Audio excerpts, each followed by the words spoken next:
Congresswoman Jasmine Crockett had some other thoughts about that. And here is how she challenged the panelists today. I just have one quick question. I have not been here the entire hearing, but I don't think this question has been posed for each of you, and we can start at the far end. Do you believe that all Somalis are engaged in fraud? I do not, and I'd like to... Okay, just yes or no. Next. Of course not. Oh, absolutely not. We have good Somali people in our state. Okay. Absolutely not. Okay, thank you so much. I just want to make sure I level set, because it seems like we want to continue to, especially as we just heard those particular articles entered into the record, we want to continue to just make it seem as if you are Somali, then somehow you are a fraudster. And this administration has decided that it wants a target on their backs. And so when my colleague, Ms. Randall, decided that she wanted to talk about the threats that are being made towards various Somali people, the reason she brought it up is because this particular side of the aisle has a tendency of, if one person does something bad, especially if they are an immigrant, then we are going to cast aside that entire community. So I wanted to level set, and I appreciate your honesty, because that's something that we very rarely get from my colleagues on the other side of the aisle. In fact, if we want to talk about fraud, I got a lot of fraud that we're going to talk about, because we're going to get into this, but I am very curious to hear. Let me ask you, Mr. Ballou, are you aware of allegations that $50,000 in taxpayer dollars have been given to someone that is currently sitting in this administration by the name of Tom Homan? Are you aware? Okay, that's a yes. I am. Okay. And last I checked, and correct me if I'm wrong if you have different information, but he was given that $50,000 in exchange for being able to provide contracts and kickbacks to people as soon as Trump was going to get into office. The DOJ was actually investigating this, but as soon as Trump got into office, last I checked, he actually said, go ahead and throw away that case. So it was a Department of Justice investigation, and he accepted the money from an undercover FBI agent in cash. Are you aware as to whether or not we ever got that $50,000 back? I'm not. Oh, okay. Are you aware as to whether or not this committee has decided to investigate that? I'm not. Are you aware as to whether or not any committee in Congress has decided to investigate the fact that we know that he took $50,000 from an undercover officer, and yet we still don't have that money, nor does he have any charges? I'm not. Oh, okay. All right. So let's get into it. We're living through the most corrupt presidential administration in American history, a $300 million ballroom, a $230 million payout from the Department of Justice because the president got his feelings hurt because he had to be investigated for being a criminal. Hundreds of thousands of taxpayer dollars spent at Trump-owned properties around the country, Trump-branded wine being sold at the Coast Guard exchanges, American taxpayer dollars being spent on DHS propaganda ads on Truth Social, awarding federal contracts to corporations in exchange for campaign contributions. Kash Patel flew his girlfriend around the country on a multi-million-dollar jet that taxpayers paid for. Kristi Noem gave companies she's affiliated with hundreds of millions of tax dollars, then went out and spent another $200 million on 2 private jets for her travel.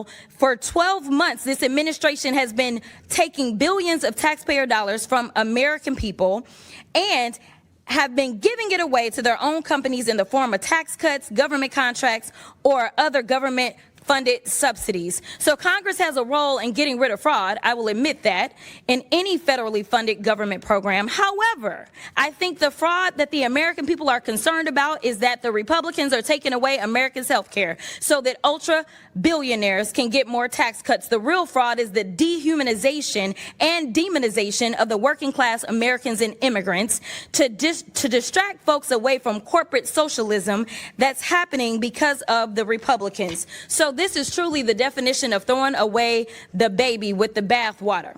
The Republican philosophy is that if the cost of living for the average American increases, they're on their own. But if the cost of doing business increases for the wealthiest people on earth, well, then it's the government job to bail them out. But I want to get to my last question, because Mr. Ballou, I got to give you a chance. He's been issuing pardons for numerous people who have defrauded the American people. And Republicans on this committee, yeah, just as quiet as the room just got, right? So, Mr. Ballou, talk to me about how the Trump administration has welcomed fraud across government by purging DOJ attorneys and shuttering ethics office across the federal government. Well, one of the things that's been a common theme in this discussion so far is potential government employee involvement in some of these schemes. That hasn't been proven yet, but it does seem to be alleged. The concern that I have is the office that would prosecute that in the Department of Justice, the Public Integrity Section, has been largely defunded and decimated. Thank you so much. And my time has expired, but I do have some UCs, Mr. Chairman. You want to do them now? I do. Okay. The first one is from Truth Out. Trump grants clemency to executive who led $205 million Medicare fraud scheme. Without objection, it's ordered. The next one is Trump commutes sentence of Dr. Solomon Melgen, eye doctor, found guilty of Medicare fraud. Without objection, it's ordered. The next one, healthcare fraudster Philip Esfermaze is latest Trump clemency recipient to be arrested. He defrauded more than $1 billion from Medicare. Without objection, it's ordered. Trump pardons nursing home owner and supporter convicted of $7 million in tax evasion. Without objection, it's ordered. Trump and we'll pardons- want all that stuff to put in the record. So, I will. I got you. Trump pardons cost victims and taxpayers $1.3 billion, House Judiciary Committee Democrats review says. All right, without objection, so ordered. Wow, that's a whole lot of fraud there, Tyler. And Republicans, as she said, are very silent. Yeah, definitely. And I think if leaders are serious about stopping fraud, as just said it here, they would, first start off with the corporate abuse and political corruption that we already see. And even though we talk about cutting lines to poor and working class people, being at the brunt of this fraud. And even we talking about healthcare, I think healthcare is a big thing where affordable healthcare is under attack. And the fact that engineering these costs that continue to hike costs for families where they have to choose between prescriptions and rent and groceries, and yet the supporters and corporate billionaires are getting ways out. And so I think it's definitely, and I'm glad that Representative Crockett definitely pointed that out. Absolutely, and we see what is happening on Capitol Hill. I'm looking to pull the story up. Joy, Democrats had advanced a discharge petition extending the subsidies, the Affordable Care Act subsidies. Now, Republicans did not want that to go forward, but the problem is they really can't do much about that. And guess what? Four Republicans signed the discharge petition, but 9 Republicans voted for it. It passed 221-205. And what this calls for, guess what? To extend the subsidies for 3 years. They were wiped out in that big ugly bill they passed. And here's what I think interesting. Remember, Joy, all the different people, all the different pundits and media folks and strategists who were saying that Democrats were wrong to shut the government, to first of all, not lift the finger to help the Republicans open the government. They were blaming Democrats for shutting the government when actually it wasn't Democrats, it was actually Republicans. And they said, well, Democrats are wrong. Oh, look, you lost the battle. Subsidies are gonna go away. You lost. Well, they're literally moving forward. These 9 Republicans realize they're in trouble. These 9 Republicans realize that their constituents are going to have health care premiums skyrocket. And so the vote took place today. It passed for the discharge petition. The full House is going to vote on Thursday. It passed the House. It now goes to the Senate, where Senator Jean Shaheen, they've been trying to put together a bill there. Guess what? This actually might pass. Republicans are in a conundrum. Sounds to me like it was smart of the Democrats, their government shutdown strategy. Looks like it worked. Listen, not just smart, brilliant. And to be clear, to any senator hearing the sound of my voice, this is not the time to negotiate. This is the time, if we get this bill passed in the House, to vote for the House bill. It's the 3-year clean extension, right? So you don't negotiate against yourself. The Republican leadership in the Senate should take up the House bill and move forward, because that's what the American people want. This discharge petition is just there where the members can overcome an intransigent leadership, feckless leadership like what they've had in Mike Johnson. And they say move forward. And you know who's thrilled? Mike Johnson is thrilled because he can say to Trump, hey, I did what I could, and yet it could still happen. Because every single day, Congress people are getting notes from their constituents saying, I can't get health insurance because my health insurance has tripled. I can't get health insurance because it's doubled. They're getting that every single day. And they're saying nothing that's done this year is going to just undo it overnight. I'm making the decisions now that have an impact for me and my family. And that's everywhere. Blue state, red state, purple state, whatever wherever you find yourself, all Americans are experiencing this. And it is just augmenting the uncertainty they already had because of the cuts that we know are coming to Medicaid. So we have healthcare uncertainty happening all over. And then we're not even talking about the fool in Secretary Kennedy and what he has done to public health and his attacks on that. All of that uncertainty is happening right now. And we have flu season spiking right at a time where people find themselves unable to get healthcare affordably. So, Donald Trump has caught himself. He knows he made a mistake. Democrats got it right. We need to carry it through. Rebecca, the other reason why the strategy was smart, and there were people. Listen, I remember when Ashley Etienne came on and said, "Hey, Democrats shouldn't do this if they're not committed to the long haul." Here's what it did. What it did was it actually caused them to rally around a singular issue.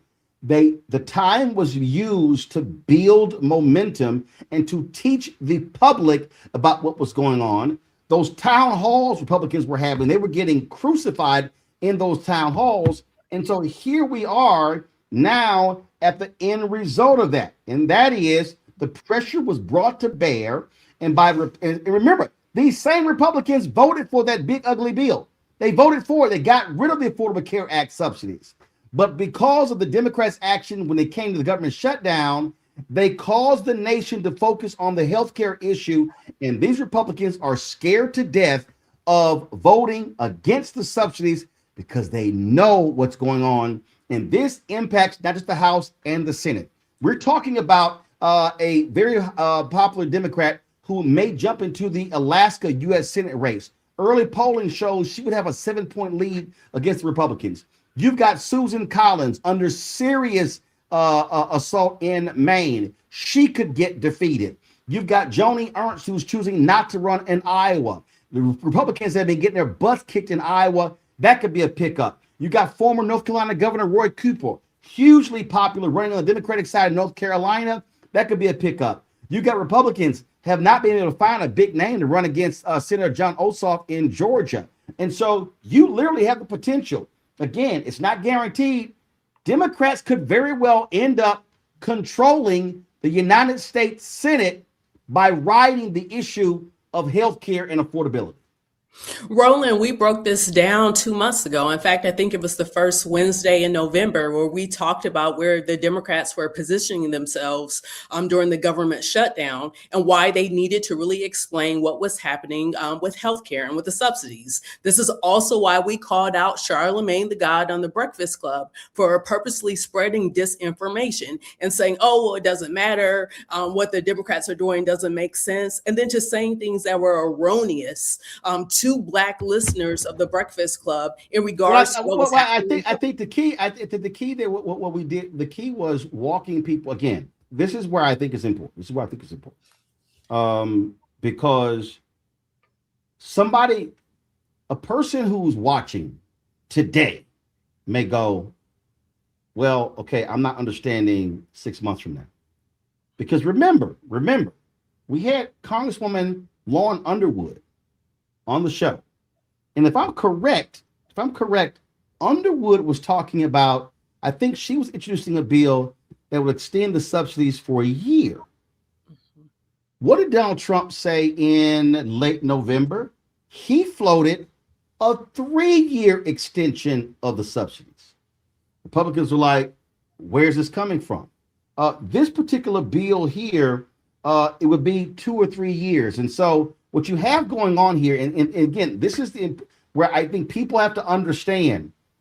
action that you take in October and November may not manifest or show up until March, April, May. But this is where the strategy comes in. Because if the Democrats had folded early, they then would not have been able to create and build the resonance around the issue. Because it would have been, oh, y'all selling wolf tickets. It's not going to happen. And Republicans, had they folded early, the Republicans could have been like, all right, cool, we survived that. But because they didn't, it was every day. And all of a sudden, you literally saw the story coming like a mushroom cloud. And it got built bigger and built bigger. That pressure is what led to today's action in the House. Yes.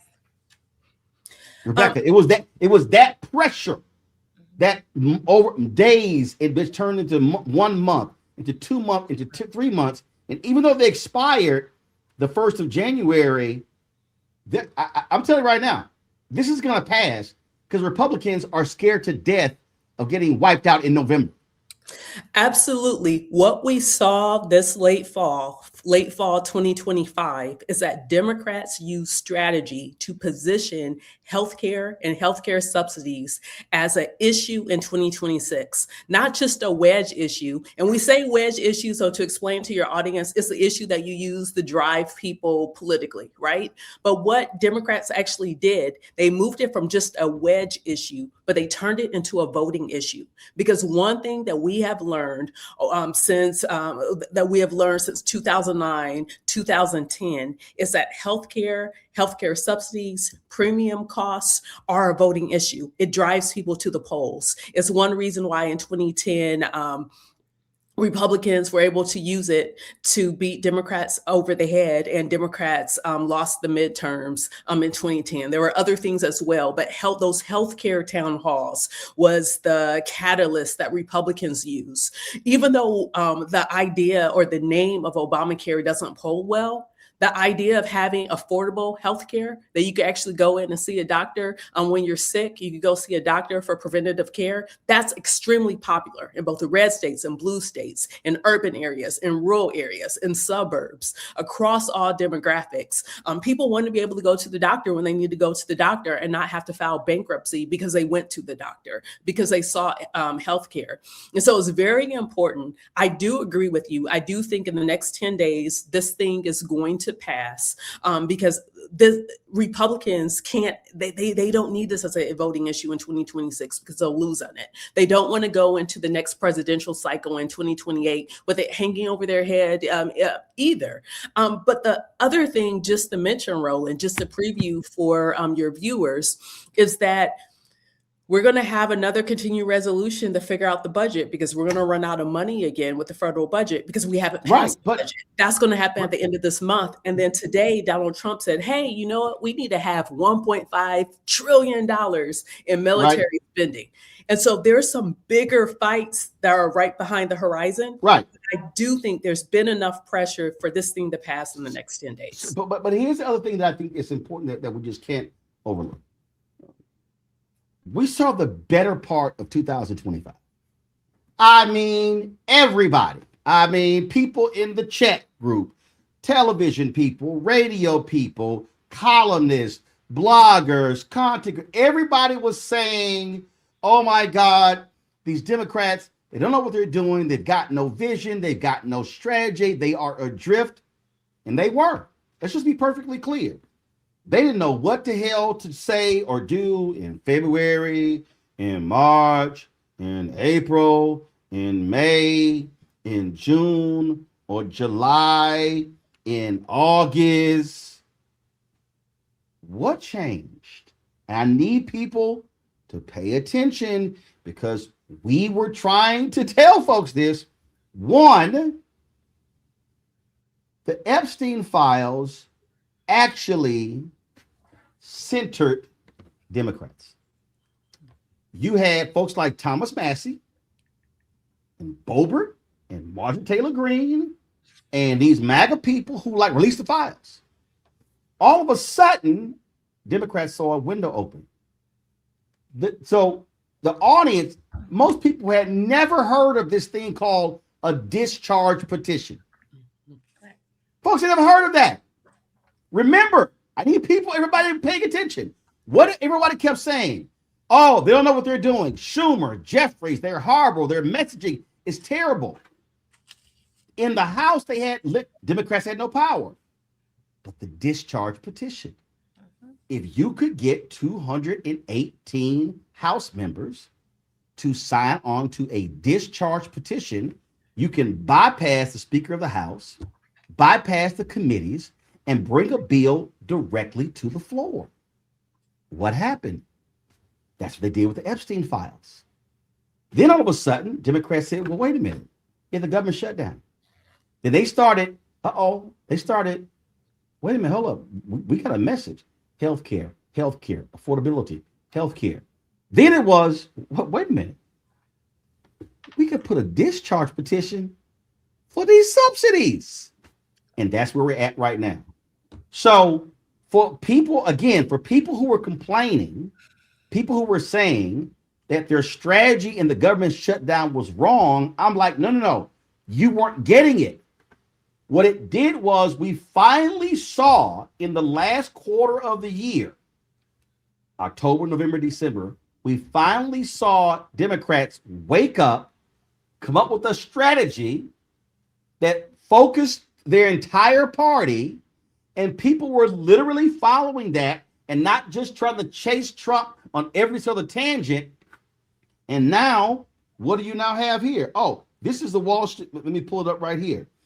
If you don't think this stuff is important, y'all, how it all plays out, look at this right here. Boom. Trump moves to ban large investors from buying single-family homes. It's unclear whether congressional approval will be needed to institute the ban. You may say, oh, wait a minute, hold up. What's going on there? Because he's getting killed on affordability.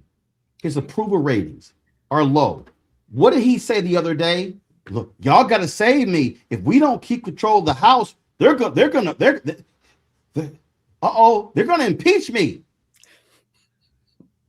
Tyler, why would you be concerned about impeachment if you didn't do anything that actually could lead to impeachment? See, this is what we're now seeing. It's showing up in the polling data. It's showing up in the special elections. Republicans are going, oh shit. We spent we doing Venezuela. We passed this big budget bill. We passed all this sort of stuff. And the same thing we criticize Democrats and Biden and Harris about, we're not getting our asses kicked on it. That is what is happening before our very eyes. That is correct. And I think framing the shutdown, around healthcare and affordability, because I think, in the abstract budgets, when we think about the budget's sake, is like whether people are living or dying. And I think that in that moral contrast of like protecting people over politics, and I think moving that and understanding the framework of how the Republicans, kind of moved the Epstein stuff, kind of using that same framework to really focus in on healthcare that many Americans care about, because I mean, it's really about life or death, and folks really have to make decisions now about keeping a roof over their head or going to buy prescriptions. And so I think it's a smart contrast to make. Enjoy for the Joy 1 second. And for the people who were saying, oh, Trump had this economic plan and Kamala Harris didn't. Well, here's the deal. This is Trump's tweet right here. I am immediately taking steps to ban large institutional investors from buying more single-family homes, and I'll be calling on Congress to codify it. That was him in a tweet today on Trump social, whatever the hell that thing is. This is the plan of Vice President Kamala Harris. Yeah. Stop Wall Street investors from buying up and marking up homes in bulk. Vice President Harris is calling on Congress to pass the Stop Predatory Investing Act to curtail these practices by removing key tax benefits for major investors who acquire large numbers of single-family rental homes. That's what she was laying out. She saw this. Folks weren't paying attention. They fell for the okie doke of how great and wonderful Trump is going to be on the economy, and now they're realizing he's an idiot. Correct. And he's doing what he should be doing, right? Occasionally, and first of all, he's lying. He's not going to do any of those things. But he pulls them out because they are things that he knows are popular, things that he knows will work. And so if you were someone who chose Donald Trump over Kamala Harris, then, you have a little egg on your face now, and you feel pretty stupid. But the fact of the matter is we had to sell it. And, that we have had the failures as the Democratic Party. But for once this summer, we realized we had an issue that Americans told us they cared about. We did sometimes what we don't do. We actually listened to them, and then we stuck together. We united, right? Maybe after 3 months, in the end, there were some who came to the table and took a different direction. But for those weeks, we were united and we were bold. And we didn't allow people to keep putting the government shutdown on us. We said, absolutely not. We didn't argue on their playing field. We said, you're coming to our playing field. We won. And this is the roadmap for going forward. If we talk about kitchen table issues that people tell us they care about, and then we are, pardon my French, asshole enough to make it happen, people will see that we are fighting. And even if we can't land it, then we'll get caught trying. The American people understand that we aren't in control of the House and Senate or the presidency. They understood that. We have got to get caught trying. And that's what Schumer and Jeffries did. They fought for the American people. And that's why people are responding to them. And I think we're going to win the House, certainly. But I think we have a chance in the Senate, which we did not think we had. But the thing here, Rebecca, is, again, we've always understood that you have to speak to the economic issues. And what you are witnessing right now, you're witnessing a cratering of Donald Trump's support from young voters, from male voters, all of these folks who voted for him. And guess what? Steve Ratner actually posted this. And again, this is something that we kept talking about and wanted people to realize. But you have to constantly be pounding the message. What do Republicans always do? They're always pounding the message. This was from KFF, and this is why that what they were doing during the shutdown was so important, because it emphasized this percentage point increase in uninsured rate 10 hardest hit states. 7 of the 10 states are red states that voted for Trump. Louisiana. The top 3 are Louisiana. First of all, Louisiana, Florida, Arizona. Then you have Kentucky, Arkansas, West Virginia, Oklahoma. That's 7 out of 10. And so what the government shutdown did was it crystallized for people, hey, the people who you voted for in the House and the Senate, they're the ones screwing you on the Affordable Care Act. And Rebecca, I know Democrats keep doing this, and you notice I never say Obamacare. It is stupid.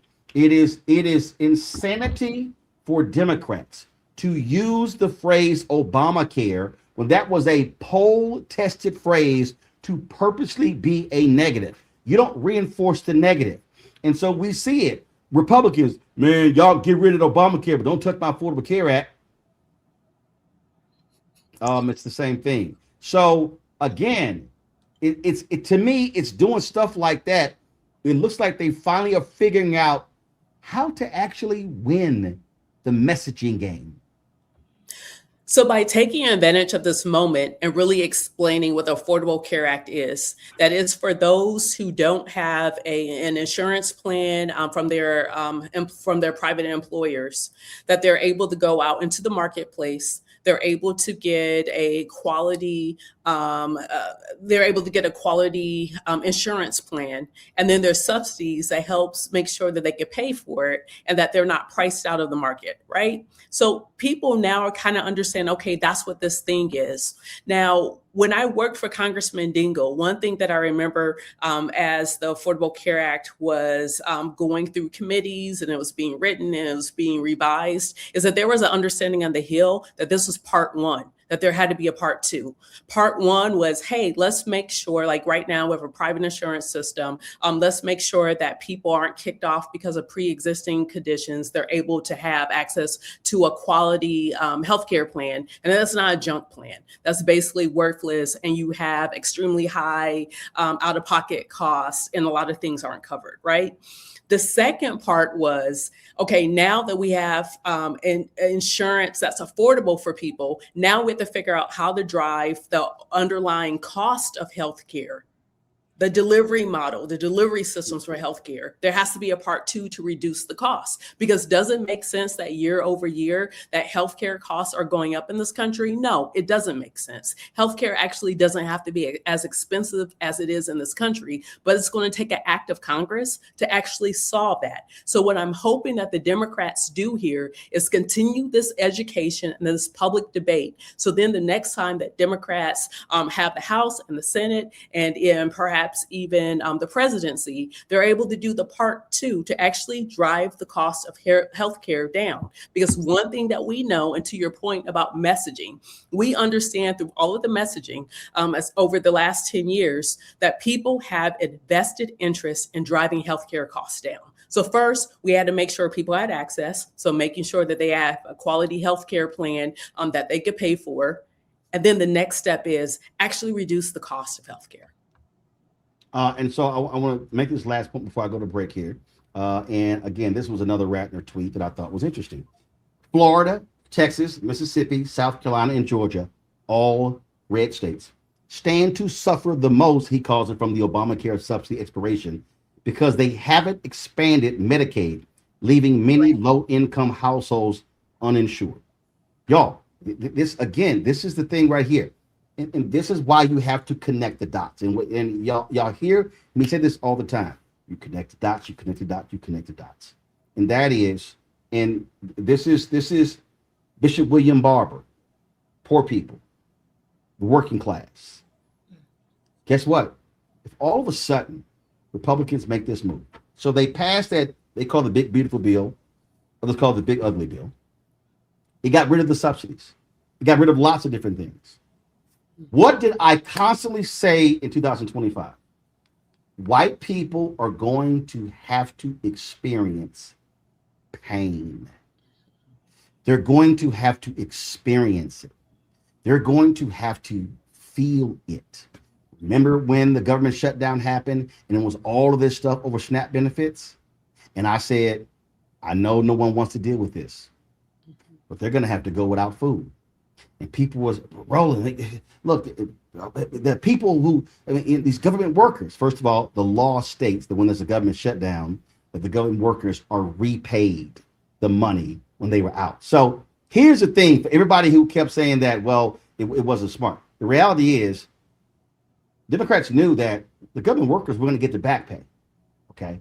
So you had to make a calculated decision. And when you did, and you had limited power, that's what you had to do. But what this did was this woke people up, because low income people, middle income people, upper income people, all of a sudden, when those letters drop, hey, this is what your premium is going to be in 2026. The subsidies go away. Oh shit.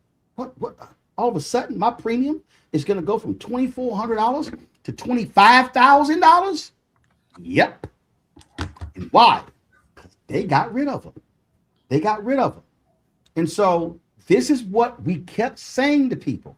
And so it was important for people to understand strategy, but understand the education process. And unfortunately in America, unfortunately in this country, we have folk, it used to be a billboard phrase, now it's the size of a tweet or a TikTok video. It takes time to have to explain these things. And what you're now seeing, and again, it's no guarantee it's going to happen, but y'all, this actually happened today. This is the vote. There was a vote to discharge this vote. This is it. It was 221 for, 205 against. 9 Republicans crossed the aisle. Thursday, this, what does this do? This actually extends the subsidy. This particular proposal that they're voting on will extend the subsidies for 3 years. I need everybody to hear what I was. Remember during the government shutdown, Democrats were talking about a 6-month extension. If I'm correct, Representative Lauren Underwood, when she came on our show, she was saying her bill would have a 1-year extension. It was Trump who threw out, man, we may want to extend this for 3 years. You know why? Because if they did 6 months, what did Rebecca say earlier? It's another continuing resolution. You're going to be back at the same fight. The Republicans do not want another health care battle in 2026 before the election. That's why all of those most major things in the so-called big, beautiful bill, the big, ugly bill, they went into effect after the election in November because they did not want people to have to talk about the pain.